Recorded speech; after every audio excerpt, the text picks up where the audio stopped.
এবার যাচ্ছি রাজধানীর বিজয় সরণি এলাকায়, সেখানে রয়েছেন সহকর্মী খালেদ রায়হান। প্রিয় নম্বর সেট করে বিকাশে সেন্ড মানি করুন ফ্রি। রায়হান, বিজয় সরণি এলাকার বর্তমান পরিস্থিতি কেমন?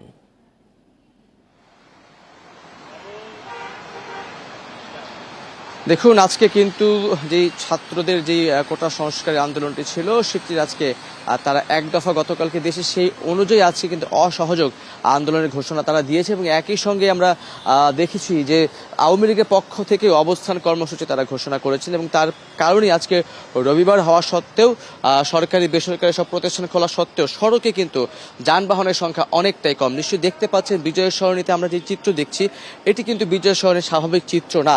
গণপরিবহন একেবারেই নেই। আমি গত 1 ঘন্টায় 2টি বাস এখানে দেখেছি। সবচেয়ে বেশি সড়কে যেটি চলছে সেটি হচ্ছে সিএনজি এবং রিক্সা। কিছু কিছু ব্যক্তিগত গাড়ি, বিশেষ করে সরকারি স্টিকার সম্বলিত বেশ কিছু গাড়ি চলছে এবং রিক্সা, অটোরিক্সা, সিএনজি, মোটরসাইকেল এই 4-5টি বাহনে বেশি চলছে।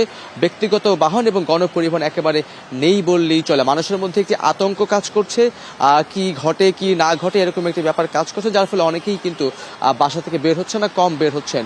আইন শৃঙ্খলা বাহিনীর পরিস্থিতি যদি বলতে চাই, তাদের সদস্যদের কথা যদি বলতে চাই, আমি মিরপুর থেকে শুরু করে মিরপুর, আগারগা, এই বিজয় সরণি, মহাখালী এই কয়েকটি জায়গায় পুলিশের এবং বিজিবির কোনো উপস্থিতি কোনো জায়গাতেই দেখতে পাইনি। তবে আগারগা এলাকাতে আমি সেনাবাহিনীর অবস্থান দেখতে পেয়েছি, তারা কিন্তু সেখানে অবস্থান করছিলেন।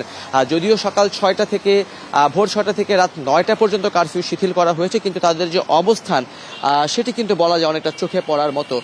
সকাল 11টা থেকে কোটা সংস্কার বিরোধী যে বৈষম্য বিরোধী ছাত্রদের যেই কর্মসূচি সেটি রয়েছে এবং আওয়ামী লীগের পক্ষ থেকেও বলা হয়েছে যে তারাও কিন্তু 10টার পর থেকে বিভিন্ন জায়গায় নামতে শুরু করবেন। সেই জায়গা থেকে বলা যায় যে কিছুটা শঙ্কা, কিছুটা আতঙ্কের কারণে হয়তো অনেকে বাসা থেকে বের হচ্ছে না, যার ফলে সড়কে যান পরিবহন বা যান চলাচল কিন্তু অনেকটাই কম রয়েছে এবং যারা বাসা থেকে বের হচ্ছেন একান্তই কাজ ছাড়া কেউ কিন্তু বাসা থেকে বের হচ্ছেন না।